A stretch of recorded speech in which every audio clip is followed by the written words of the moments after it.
ठीक है, आप इतनी सारी उन्नत तकनीकों में दखल रखते हैं।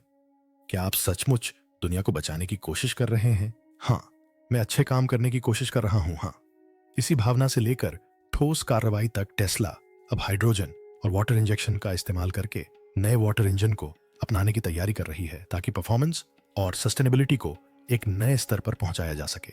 अब टेस्ला के लिए सवाल यह है कि यह सफर कहां से शुरू होगा।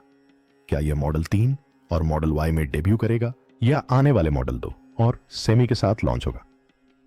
एक बार जब यह पावर ट्रेन उत्पादन में आ जाएगा तो हमारे ड्राइविंग ईंधन भरने और टेस्ला की कीमतों के बारे में सोचने के तरीके में क्या बदलाव आएगा। इससे भी महत्वपूर्ण बात यह है कि वाटर इंजन टेस्ला के चार्जिंग इकोसिस्टम को कैसे नया रूप देगा और स्वच्छ गतिशीलता की दौड़ में इसकी स्थिति को कैसे परिभाषित करेगा। टेस्ला के हर अगले कदम से अपडेट रहने के लिए सब्सक्राइब करना न भूलें और नोटिफिकेशन बेल को चालू करना न भूलें ताकि आप एक भी अपडेट मिस न करें। टेस्ला का वाटर इंजन इतना क्रांतिकारी क्यों है? टेस्ला का नया वाटर इंजन महज एक और नवाचार नहीं है, यह है एलन मस्क के हाइड्रोजन तकनीक के प्रति लंबे समय से चले आ रहे विरोध का पूरी तरह से खंडन करता है। इस चौंकाने वाली घोषणा से पता चलता है कि टेस्ला अब एक उन्नत हाइड्रोजन इंजन का परीक्षण कर रही है जिसमें एक परिष्कृत वाटर इंजेक्शन सिस्टम है, जिसे उद्योग के जानकार मस्क का अब तक का सबसे अप्रत्याशित कदम बता रहे हैं। यह तकनीक ऑनेस्ट्रियाई फर्म एवीएल रेस्टेक द्वारा हंगरी की हमदा प्रयोगशाला के साथ साझेदारी में विकसित किए गए अभूतपूर्व कार्य पर आधारित प्रतीत होती है, जहां इंजीनियरों ने शल अंतःक्षेपण क्षमताओं से युक्त एक उच्च प्रदर्शन हाइड्रोजन आंतरिक दहन इंजन का सफलतापूर्वक निर्माण किया था। यह तकनीकी सफलता हाइड्रोजन ऊर्जा निवेश में वैश्विक उछाल के बीच आई है। वुड मैकेंजी के आंकड़ों से पता चलता है कि हाइड्रोजन से संबंधित परियोजनाएं 2022 के अंत तक 11.1 मिलियन टन वार्षिक उत्पादन क्षमता तक पहुंच जाएंगी। 2022 की पहली तिमाही में पूरी हुई दुनिया की नई हाइड्रोजन परियोजनाओं में से 20% अकेले स्पेन में पूरी हुई, जो एक शक्तिशाली ऊर्जा निवेश के रूप में हाइड्रोजन के पीछे की गति को दर्शाता है। टेस्ला के दृष्टिकोण को अलग बनाने वाली बात यह है कि यह अभिनव जल इंजेक्शन प्रणाली के माध्यम से हाइड्रोजन के लाभों का लाभ उठाते हुए उसकी विशिष्ट प्रदर्शन सीमाओं को कैसे दूर करता है। इसका परिणाम एक ऐसा विद्युत उत्पादन है जो कथित तौर पर हाइड्रोजन प्रणोदन प्रणालियों के पिछले रिकॉर्ड तोड़ देता है, जिससे यह पारंपरिक इलेक्ट्रिक वाहनों और पारंपरिक आंतरिक दहन इंजनों दोनों का एक व्यवहार्य विकल्प बन जाता है।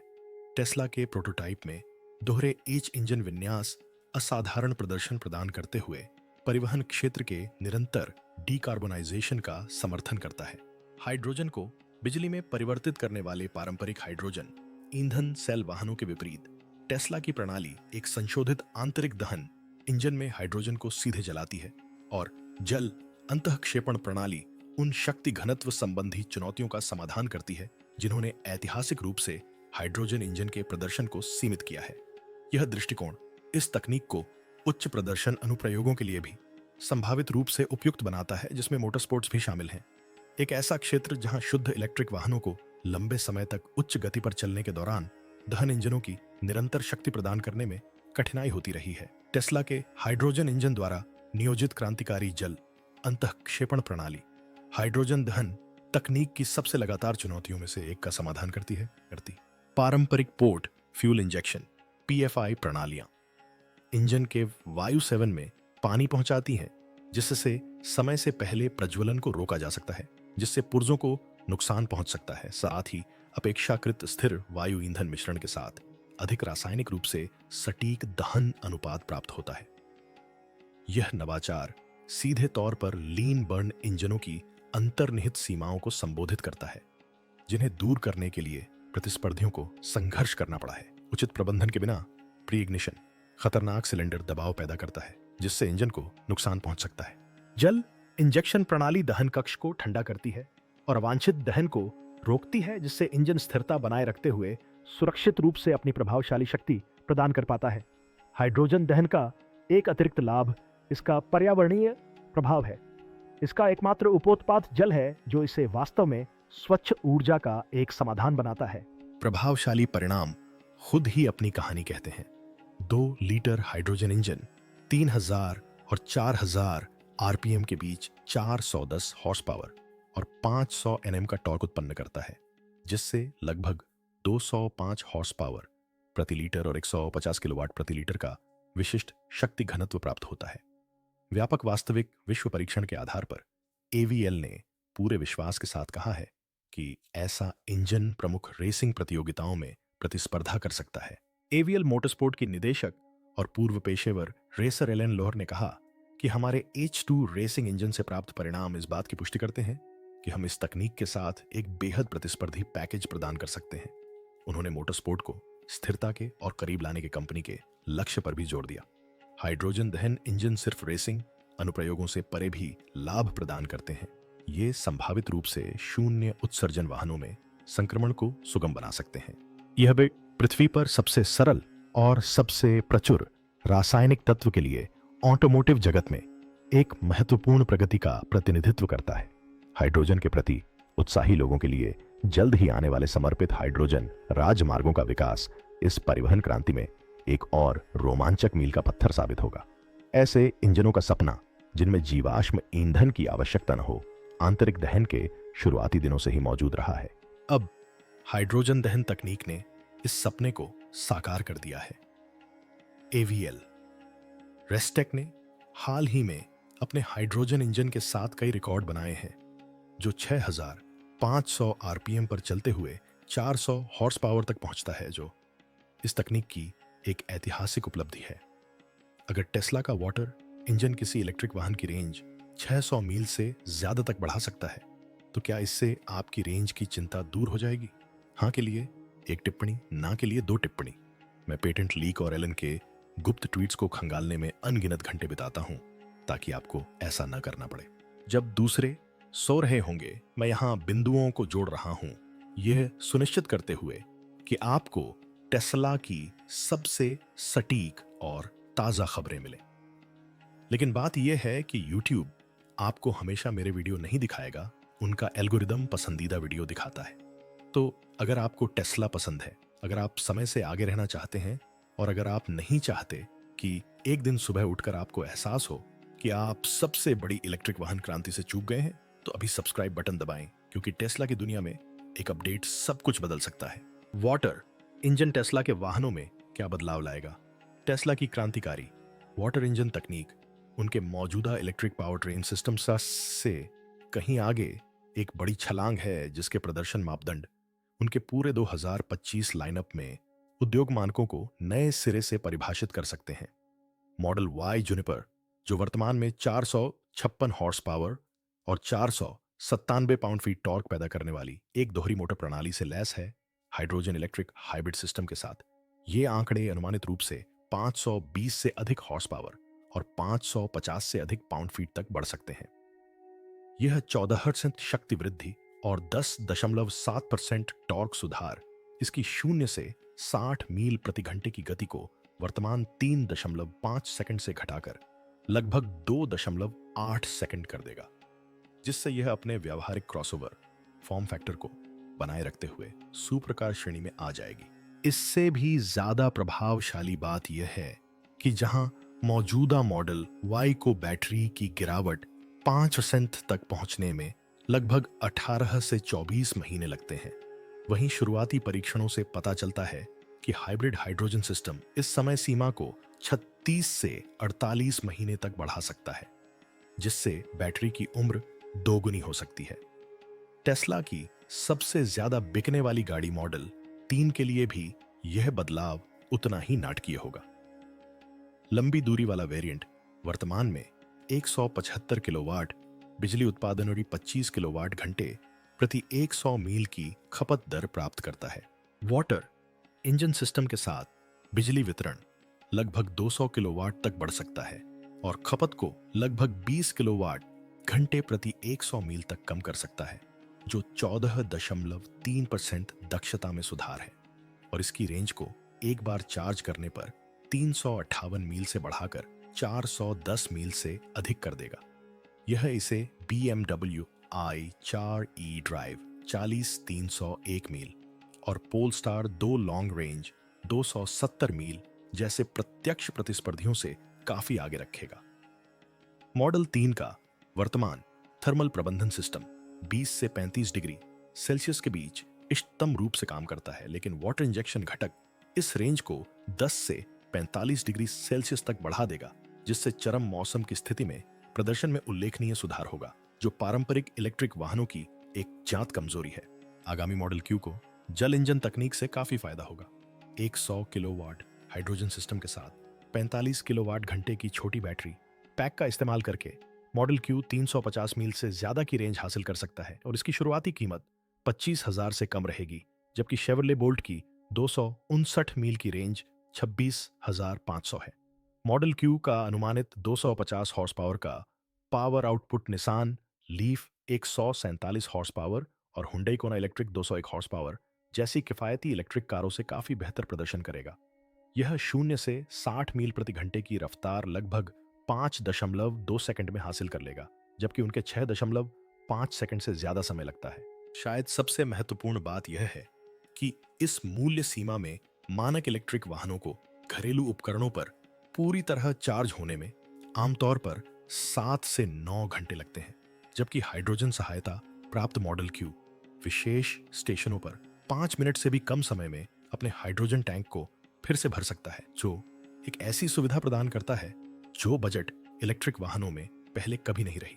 टेस्ला सेमी इस तकनीक के सर्वोच्च अनुप्रयोग का प्रतिनिधित्व करता है। वर्तमान इलेक्ट्रिक सेमी अपने 1000 किलोवाट घंटे के बैटरी पैक के साथ 500 मील की रेंज प्रदान करता है और पूरी तरह से चार्ज होने पर प्रति मील लगभग 2 किलोवाट घंटे की खपत करता है। जल इंजन प्रणाली के एकीकरण से खपत घटकर 1.6 किलोवाट घंटा प्रति मील हो सकती है, जो दक्षता में 20% की वृद्धि है, जबकि हाइड्रोजन घटक अतिरिक्त 600 मील से अधिक की रेंज प्रदान कर सकता है। इससे एक पूरी तरह से भरी हुई सेमी कार ईंधन भरने के लिए स्टॉप के बीच 1100 मील से अधिक की यात्रा कर सकेगी, जबकि डीजल से चलने वाली फ्रेटलाइनर कैस्केडिया की रेंज 700 से 750 मील है। वर्तमान सेमी कार के फास्ट चार्जिंग सिस्टम को 80% चार्ज करने और 400 मील की रेंज देने में 30 मिनट लगते हैं, जो बेड़े संचालकों के लिए एक महत्वपूर्ण डाउन टाइम लागत है, जो लगभग 70 से 100 प्रति घंटा निष्क्रिय समय है। हाइड्रोजन ईंधन भरने की क्षमता इसे पूरी तरह से भरने में लगने वाले समय को घटाकर केवल 8 से 10 मिनट कर देगी, जिससे संभावित रूप से बेड़े संचालकों को प्रति ईंधन भरने पर 35 से 50 और परिचालन दक्षता में प्रति ट्रक सालाना 15,000 से 20,000 तक की बचत होगी। कौन से बुनियादी ढांचे, सुरक्षा और लागत लाभ इसे स्केलेबल बनाते हैं? टेस्ला का वाटर इंजन तभी मायने रखता है जब वह स्केलेबल हो। इसीलिए कहानी बुनियादी ढांचे से शुरू होती है। वाटर इंजन हाइब्रिड मौजूदा सुपरचार्जर नेटवर्क से जुड़ सकता है, जो दोहरे उपयोग वाले एच सुपरचार्जर बन जाते हैं, जो डीसी फास्ट चार्जिंग को कॉम्पैक्ट इलेक्ट्रोलाइजर और उच्च थ्रूपुट हाइड्रोजन डिस्पेंसर के साथ जोड़ते हैं। इससे जल इंजन को साइट डिजाइन के केंद्र में रखा जाता है, न कि एक अतिरिक्त उपकरण के रूप में। इसके बाद मेगा पैक द्वारा बफर किया गया ONN साइट इलेक्ट्रोलिसिस ONFP घंटों के दौरान हरित हाइड्रोजन की निरंतर आपूर्ति सुनिश्चित करता है। यही साइट जल इंजन वाले वाहनों के लिए 5 से 10 मिनट में ईंधन भर सकती है, जबकि बैटरी इलेक्ट्रिक वाहनों के लिए 250 से 350 किलोवाट की क्षमता बनाए रख सकती है। चूंकि जल इंजन जल्दी ईंधन भर सकता है, इसलिए कुल ठहराव समय कम हो जाता है और स्टेशन प्रतिदिन अधिक वाहनों को चालू कर देता है। यह मिश्रित संरचना सीधे अर्थशास्त्र से जुड़ी है। हाइड्रोजन उत्पादन स्थल पर ही रसद कम हो जाती है और ग्रिड शिखर समतल हो जाते हैं। वाटर इंजन हाइब्रिड लंबी यात्राओं में कम बैटरी चक्रों का उपयोग करता है, जिससे पैक की उम्र बढ़ जाती है और बेड़े के लिए संपत्ति का उपयोग बेहतर होता है। शुरुआती मॉडल लंबी दूरी के उपयोग में स्वामित्व की कुल लागत में 12 से 18% की कमी दर्शाते हैं, जहां वाटर इंजन का तेज ईंधन भरना सबसे बड़ा लाभ प्रदान करता है। सुरक्षा को डिजाइन किया गया है, न कि अनिवार्य रूप से। जल इंजेक्शन लूप एक हाइड्रोजन सुरक्षा नियंत्रक के साथ काम करता है, जो टैंक के दबाव, लाइन के तापमान और रिसाव सेंसर की जांच करता है। यदि कोई भी पैरामीटर बदलता है तो सिस्टम 100 मिलीसेकंड से कम समय में शट डाउन कर देता है और लाइनों को साफ कर देता है। इसका लक्ष्य घने शहरी क्षेत्रों में जल इंजन को सुरक्षित रखने के लिए एक पूर्वानुमानित व्यवहार सुनिश्चित करना है। सॉफ्टवेयर लूप को बंद कर देता है। ओवर डेयर ट्यून दहन चरण injector timing and thermal maps को अपडेट करता है ताकि वाटर इंजन स्थानीय हाइड्रोजन शुद्धता और मौसम के अनुकूल हो सके। Proactive pre conditioning -10 degree Celsius से 45 डिग्री सेल्सियस तक दक्षता बनाए रखती है। अंत में मॉड्यूलर हार्डवेयर रोलआउट को गति देता है। एक साझा फ्रंट मोटर और इन्वर्टर जोड़ी एक मानकीकृत रियर हाइड्रोजन आईसी मॉड्यूल के साथ। इससे मॉडल 3 मॉडल Y और S से MI अधिकांश घटकों का पुनः उपयोग कर सकते हैं, जिससे सामग्री का बिल कम हो जाता है और निर्माण में तेजी आती है। संक्षेप में बुनियादी ढांचा सुरक्षा, सॉफ्टवेयर और मॉड्यूलरिटी एक ही प्रणाली की तरह काम करते हैं। इसलिए जल इंजन आशीष न केवल शक्तिशाली है बल्कि बड़े पैमाने पर व्यावहारिक भी है। एलन मस्क ने अपनी रणनीतिक दिशा कैसे बदली है? एलन मस्क का हाइड्रोजन तकनीक की ओर नाटकीय झुकाव टेस्ला के 20 साल के इतिहास में शायद सबसे महत्वपूर्ण रणनीतिक उलटफेर का प्रतिनिधित्व करता है। जनवरी 2023 में ही टेस्ला की चौथी तिमाही की आय रिपोर्ट के दौरान मस्क ने हाइड्रोजन ईंधन कोशिकाओं को बेहद बेवकूफी भरा बहुत बड़ी परेशानी और सबसे यादगार रूप से मूर्खतापूर्ण कोशिकाएं बताकर खारिज कर दिया था। उनकी लंबे समय से चली आ रही आलोचना हाइड्रोजन की अकुशलता पर केंद्रित थी, जिसमें कहा गया था कि पारंपरिक हाइड्रोजन उत्पादन और ईंधन सेल प्रणालियां बैटरी इलेक्ट्रिक वाहनों की 75-90% दक्षता की तुलना में लगभग 30% दक्षता पर काम करती हैं। उद्योग विश्लेषकों का मानना है कि टेस्ला अपनी इलेक्ट्रिक नींव को नहीं छोड़ रही है, बल्कि एक क्रांतिकारी हाइब्रिड दृष्टिकोण अपना रही है जो प्रतिस्पर्धियों खासकर टोयोटा को पीछे छोड़ सकता है, जिसने 2015 से हाइड्रोजन तकनीक में $7.2 बिलियन से अधिक का निवेश किया है। जहां टोयोटा के मिराई हाइड्रोजन ईंधन सेल वाहन को शुद्ध हाइड्रोजन की आवश्यकता होती है और यह 49,500 की शुरुआती कीमत पर 402 मील की रेंज के साथ केवल 152 हॉर्स पावर प्राप्त करता है।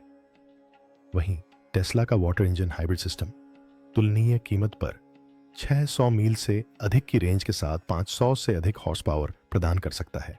टोयोटा की हाइड्रोजन उत्पादन पद्धति की वर्तमान लागत लगभग 10-15 प्रति किलोग्राम है, जो गैसोलीन और ऊर्जा सामग्री के प्रति गैलन 5-7.5 के बराबर है, जबकि टेस्ला की नई प्रणाली कथित तौर पर शुद्ध हाइड्रोजन और ऑन बोर्ड इलेक्ट्रोलिसिस प्रक्रिया के माध्यम से पानी से निकाले गए हाइड्रोजन दोनों पर काम कर सकती है, जिससे टोयोटा के दृष्टिकोण की तुलना में परिचालन लागत में 30-40% की कमी आ सकती है।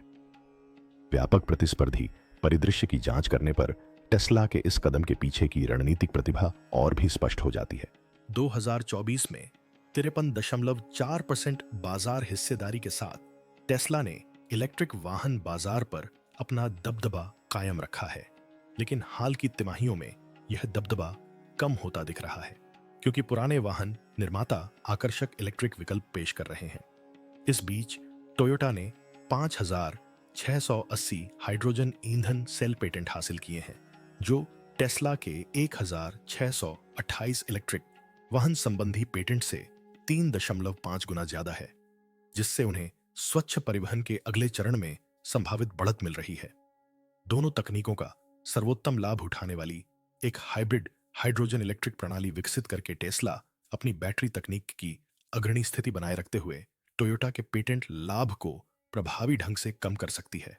उद्योग विशेषज्ञों का अनुमान है कि यह हाइब्रिड दृष्टिकोण टेस्ला की बैटरी सामग्री की लागत को प्रति वाहन लगभग 25-30% तक कम कर सकता है, जिससे वर्तमान निर्माण लागत में लगभग $3,500-4,000 की बचत होगी।